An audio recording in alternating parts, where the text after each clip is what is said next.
Hi, Tim here from the Soul on Wellness Centre, and today I'm going to bring the first part of a two-part series of messages that I've maybe a little bit awkwardly entitled Jesus with the disciples in boats, in storms, on lakes, at night. You might think, oh, that's a bit of a random kind of title, but it just impressed on me recently the powerful moments that Jesus had with his disciples in these sorts of situations that are so rich for us really to lean into and to learn from. So we're going to visit a story, Mark chapter 4, verse 35 to 41. Let these words impact your life afresh now from the Bible. It says, "That day when evening came, he said to his disciples, 'Let us go over to the other side.' Leaving the crowd behind, they took him along, just as he was in the boat. And there were also other boats with him. A furious squall came up, and the waves broke over the boat so that it was nearly swamped. And Jesus was in the stern, sleeping on a cushion. The disciples woke him and said to him, 'Teacher, don't you care if we drown?' He got up and he rebuked the wind and said to the waves, 'Quiet, be still.' Then the wind died down and it was completely calm. He said to his disciples, 'Why are you so afraid? Do you still have no faith?' They were terrified and asked each other, 'Who is this? Even the wind and the waves obey him.'" I just invite you to take a moment to place yourself in the shoes of one of the disciples in this story. It had been an exhausting day. Jesus was way up north in Galilee teaching, and a large crowd had gathered. So the disciples spent all day looking after Jesus and monitoring the crowd. And they would have been exhausted. And then as the afternoon drew long, Jesus said to them, "Hey, we're not done yet. Now we've got to get in the boat and we've got to go over to the other side." And so they did. Experienced fishermen and mariners among them, they all got into a boat and they set out. And as the night settled in, Jesus fell asleep on a cushion in the back of the boat. And I imagine those who knew something about sailing tended the sails and the rudder. For the rest of them, I think they would have all enjoyed less intensity of the day and just a bit of a rest. But then it happened. And I don't know what they noticed first, whether it was a cool breeze that came in or a little bit of a chop that started to be whipped up. Whatever it was, in just a few moments, the disciples' serenity turned to complete terror and panic as a furious squall came upon them. And this wasn't just a little choppy sea. This wasn't just a little bit of wind. In a few terrifying moments out in the middle of the lake in the boat at night, it says that powerful gusts of wind started to buffet that little boat, and the waves started to curl up over the side of the boat and crash in on top. And I imagine water will have started filling up that boat. And for the disciples, genuinely, it struck terror in their heart because they seriously thought this was going to be their last moment in this storm. And they panicked. And so they rushed to wake up Jesus and they screamed, "Jesus, don't you care if we drown?" This wasn't a polite coming to Jesus. This wasn't like polite prayers. It was past that. The situation was too desperate. They came and they cried out in terror and panic from their hearts in the middle of the storm, "Don't you care if we drown, Jesus?" Do you know what that's like? Have you ever had a moment like that in your life? Because don't we cry out with the same desperation of our hearts in those moments where our lives suddenly and unexpectedly get hit with a storm? Illness can strike at any moment and just pull the rug out from under our feet.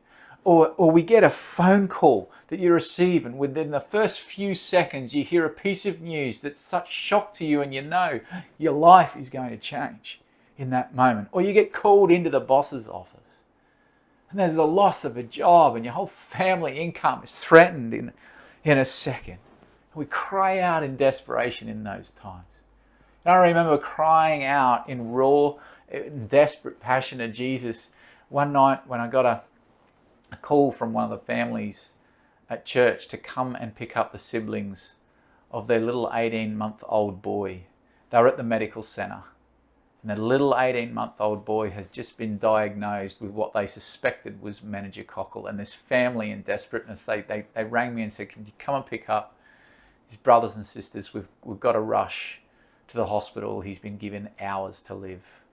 I'll never forget what it was like going to that medical centre on that occasion and picking up the siblings, and the ambulance was there, and I could hear this beautiful little boy crying out and screaming. And in that moment, it wasn't polite prayers. It was desperate prayers. I looked at this family, and in my heart I cried out to Jesus, "Jesus, this is wrong.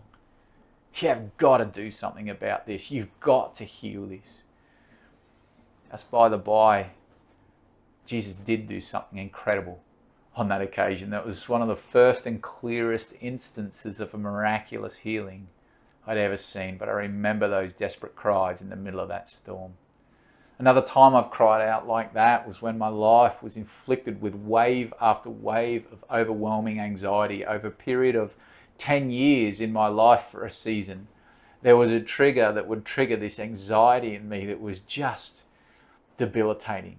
I'd struggle to work, I couldn't eat, all I ever wanted to do was sleep as I battled my raging brain. And I remember in the midst of one of those times just crying out, saying, "Jesus, can't you see what's going on? Why aren't you doing something about this?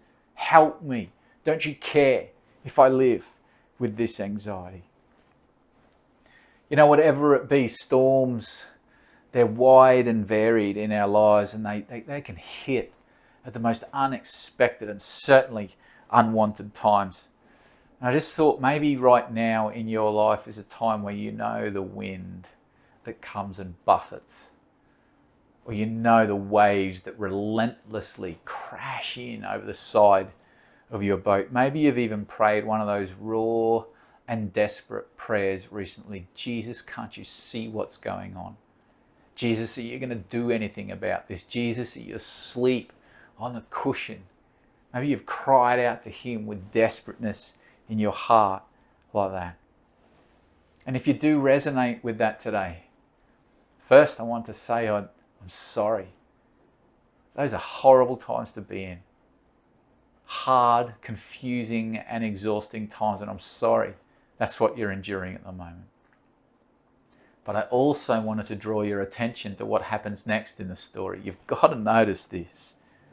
It's really cool because the disciples are terrified in the storm and about to go under, and they came to Jesus in such panic and they said, "Don't you care if we drown?" And Jesus' response is, well, it's kind of bizarre, and it is absolutely incredible.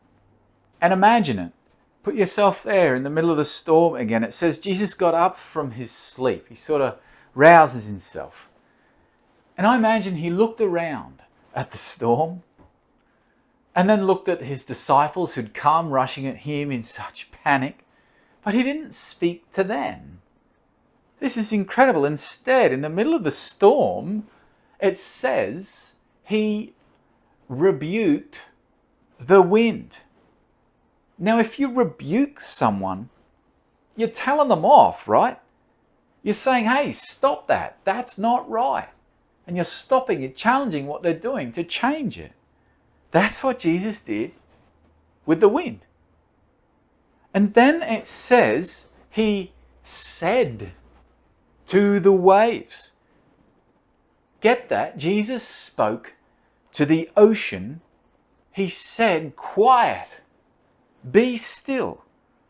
Now, if I was one of the disciples in that moment, I would have probably thought, I think we're in more strife now than I thought we were in before. I mean, seriously, Jesus? Talking to the wind and the waves? But do you know what? As soon as Jesus said to the wind and said to the waves, quiet, be still, incredibly and immediately the wind died down and the waves became still. And don't let the familiarity you may have with this story diminish the impact on you of what Jesus did here. Jesus spoke to the wind and Jesus spoke to the waves, and immediately everything became calm. Jesus calmed the storm. And did you catch what it said next in this story? This is kind of cool in verse 41. It says they were terrified. They were terrified. And that's interesting because just a moment before, in the middle of the storm, it says they were terrified and they panicked. Now, it says they were terrified of Jesus because of what he was able to do in the middle of it. But it's not the same terrified.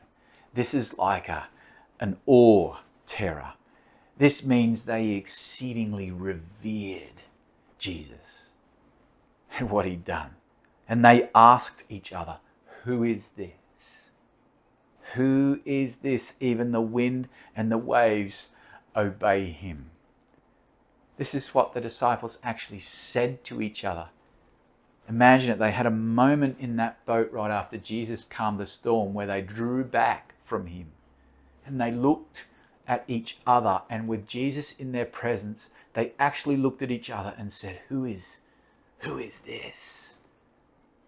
Who is this who's in the boat with us? That's a really good question for us to remember in our storms. I mean, who was in the boat with them? Who was it? It's not a trick question. It was Jesus. They had Jesus in the boat with them. Jesus, the Son of God, Jesus. Jesus, the one through whom everything was created. Jesus, the one who has everything under his feet, the one who's above all things, the one who speaks and demons flee, the one who speaks and healings happen and weather is manipulated. Jesus, the one who says, I'll be with you always. I'll never leave you. I'll bring you through anything. That's who the disciples had in the boat with them. And they had to ask the question, who is this in the midst of it? Because either in the midst of their storm, they'd forgotten how good Jesus was, or they just never realized in the first place how powerful and how good Jesus was. So Jesus got up and reminded them. He got up and he calmed that storm and he reminded them just who it was they had in him.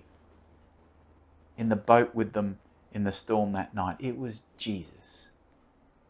And Jesus in the boat with the disciples made all the difference. I don't know the particulars of the storm you might be facing in your life right now.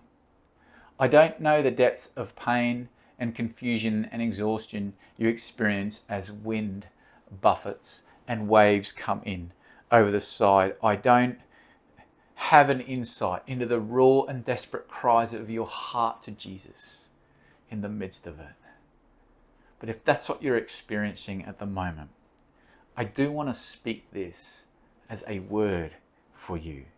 In the middle of what you're experiencing, if you're looking to Jesus, if you believe in Jesus, if you've come to Jesus and cried out to Jesus, then I want to assure you from him that you are not careering out of control and alone in the middle of your storm. I want to assure you that you have Jesus in the boat with you. Jesus, the supernatural, eternal Son of God.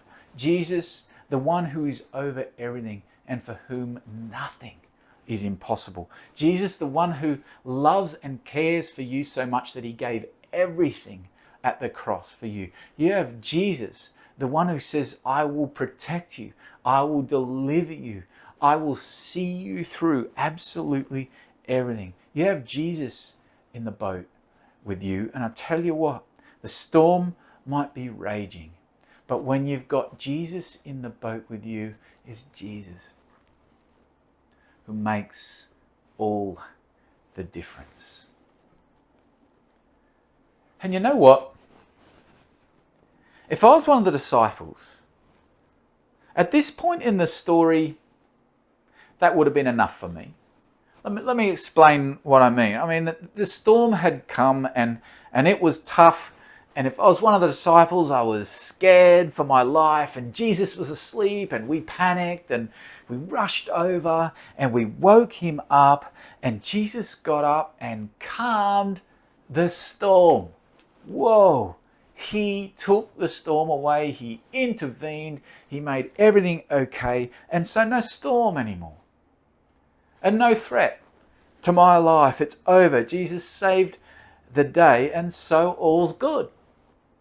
And so that would have been enough for me. And that's why the storm is entitled Jesus. That's why this story is entitled Jesus Calms the Storm. Because that's what really stands out to us, doesn't it? That Jesus was able to get up and calm the weather.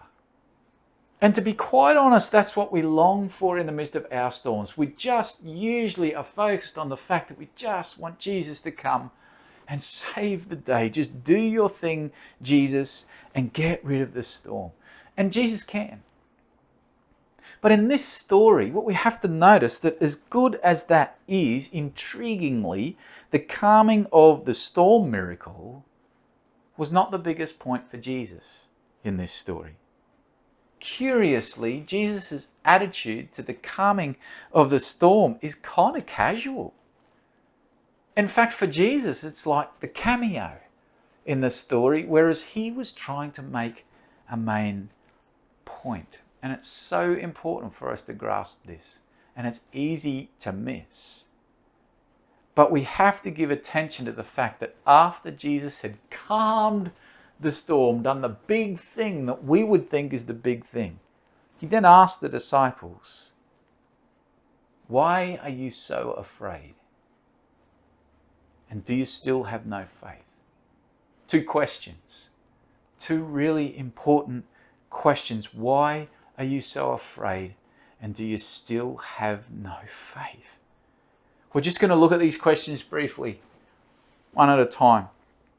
First question Jesus asked his disciples, right after that furious storm and after the terror-fueled panic. Jesus asked them, why are you so afraid? And I don't know about you, but I wonder if for the disciples, this was a little bit of a Captain Obvious question from Jesus. Like, did they think, what do you mean, Jesus, why are you so afraid? Maybe the storm, maybe the wind smashing our boat, maybe the waves coming over the side, maybe that glug, glug, glug sound as our boat sits lower and lower in the water, maybe that we're out on a lake at night in the middle of nowhere, and if we end up in the water by ourselves, we're as good as dead. Like why are you so afraid? Maybe just pick one of those. That's probably the answer. Were they thinking, Jesus, why did you even have to ask? Isn't it obvious? But I don't think this was so much a question that Jesus expected them to give an answer for. I think this was an invitation from Jesus for the disciples to do some self-reflection of what happened for them in the middle of the storm.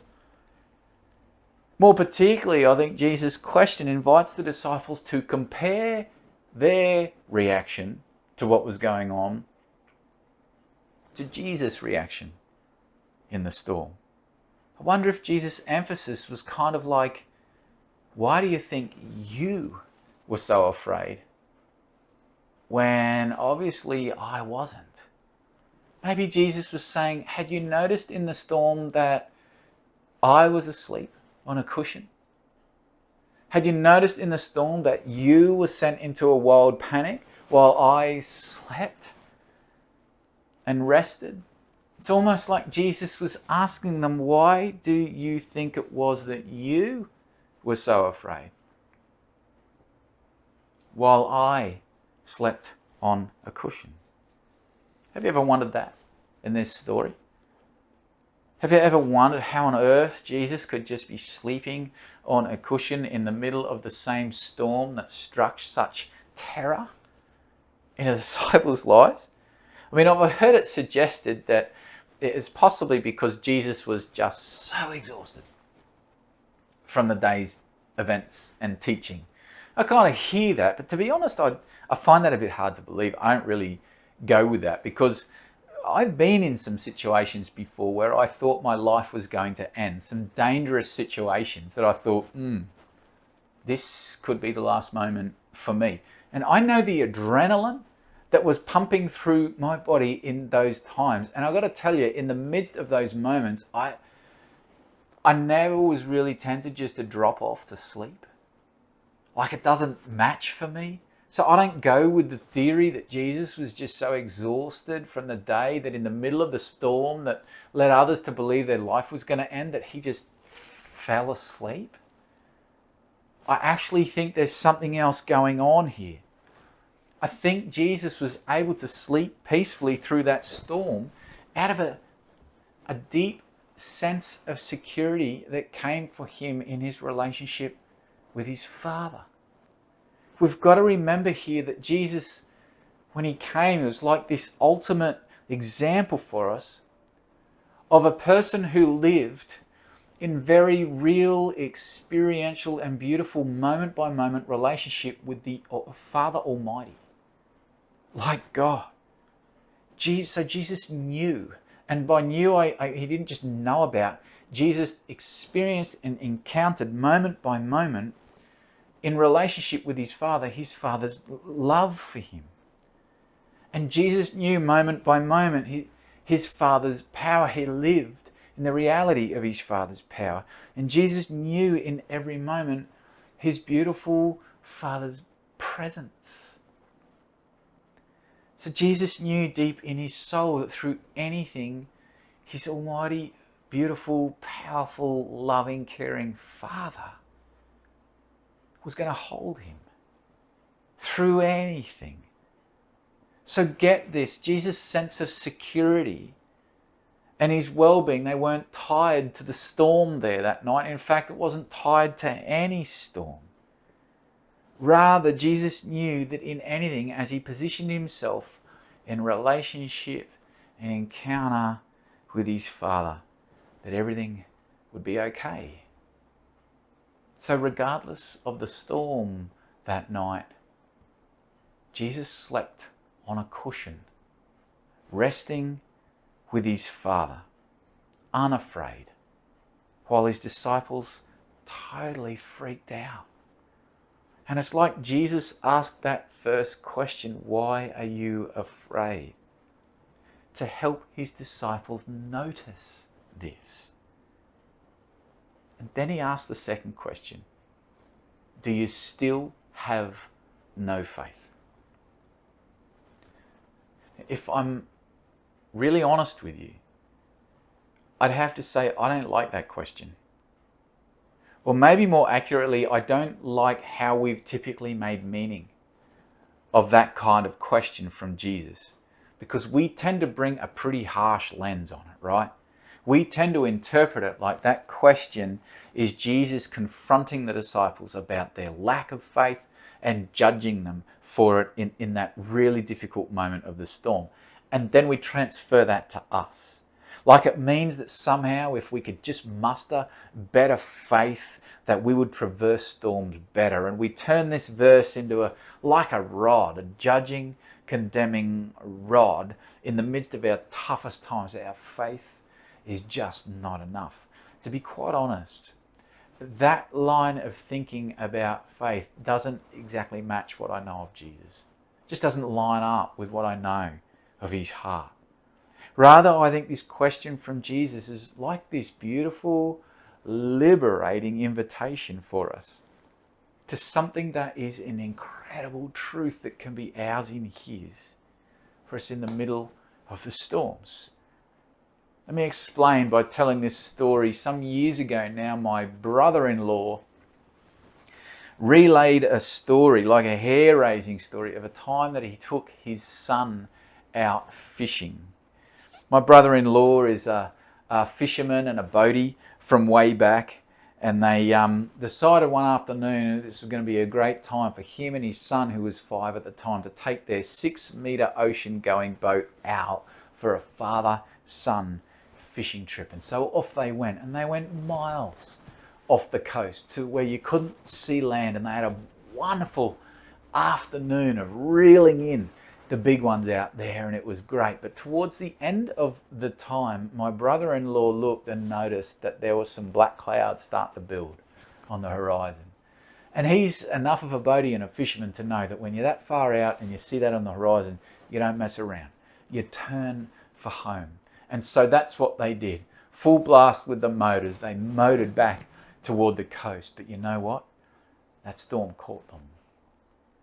And the wind came upon them, and the waves got rough. And before long, my brother-in-law was trying to pilot this boat through this storm that had just enveloped them.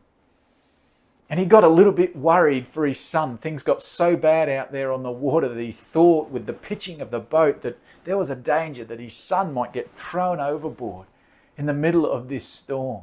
And so you know what he did? He grabbed a beanbag that they had in the boat, and he put the beanbag at his feet, and he grabbed his son, Jack, 5 at the time, and he put him in the beanbag at his feet, and he braced his son with his legs and feet in the beanbag, while he himself kept firm hold of the wheel at the console, steering this boat and piling it through the storm.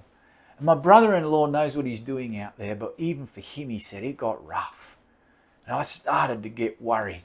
And it took ages for them to make headway in this storm. And he said, but in a moment of break that I got in the carnage that night, because I was worried for my son, I looked down to see how he was going.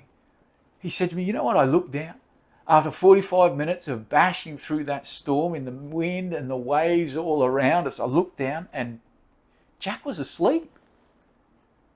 He'd fallen asleep in the storm at his father's feet. And I was so surprised when my brother-in-law told me this part of the story, and Jack was right there. So I turned to Jack and I said, Jack, asleep in the storm when the wind and waves, he's only 5. I said to him, weren't you scared? And I'll never forget the look on his face. Jack just looked back at me with this quizzical look. He said, nah, I wasn't scared, because I was with my dad. And as he said those words, it like hit my heart. I wasn't scared, because I was with my dad. It was beautiful. A little 5-year-old's expression of that trust and rest that he had, because he was with his dad in the storm. You know, I believe this captures the essence of the beautiful invitation that Jesus has for us in this verse. It's like he's meaning, look, in the storm, you can ride the roller coaster of your fear as you experience the storm around you. You can grab your bucket and you can bail as fast as you can, or you can grab the oars and strive with them in the storm as with all your might. Or you can come to me in panic and you can cry out and ask why I'm doing this and not this and all that sort of stuff. Or, he says, or you could grab your cushion, and in every moment, no matter how difficult, you can rest on your cushion, posturing in close moment by moment trust in relationship with me, in who I am, in my power, in my love and care for you, in my promises of perseverance, presence, and deliverance and blessing and incredible kingdom purposes, no matter what is going on. Jesus' invitation to us in the middle of our storms is that when we do that, when we grab our cushion and just rest with him, he says the nature and circumstances of the storms won't then alter your reality in them. He says that when you posture and rest with him on your cushion in the middle of the storm with him, that you will know, like, this is the peace that surpasses all understanding. And this is when Jesus breaks in with something so unique and powerful, like you couldn't imagine in the midst of your storm. So I just wanted to ask you, how do you tend to travel your storms? What's it like for you? And I know it might seem counterintuitive, but maybe this is a moment for you to accept Jesus' beautiful invitation to stop all the striving and the panicking and the working in the storm and just simply grab a cushion. Find your favorite quiet place. Posture yourself in restful peace on your cushion toward Jesus. And allow your storm for a while, for the wind and waves just to go on without you. But just take a moment to restfully sit with Jesus. It's his beautiful invitation for you. And it's his promise that when we posture ourselves like that with him through anything, that his peace will be given to us. And that's when we will start to notice the beautiful, unique, deep, personal, powerful ways that he promises to work out his deliverance, his provision, his protection, and his salvation and intervention for us in the midst of anything that we're going through.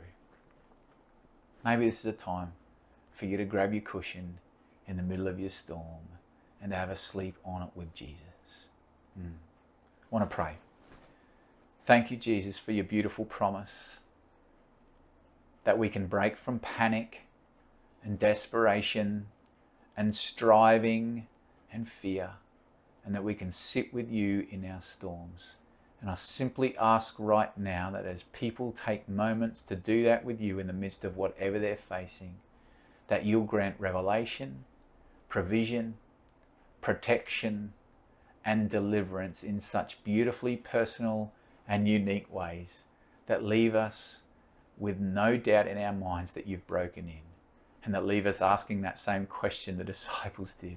Wow, who is this? Who is our King, who would bring us through every storm while we rest with him? Thank you, Jesus. Amen.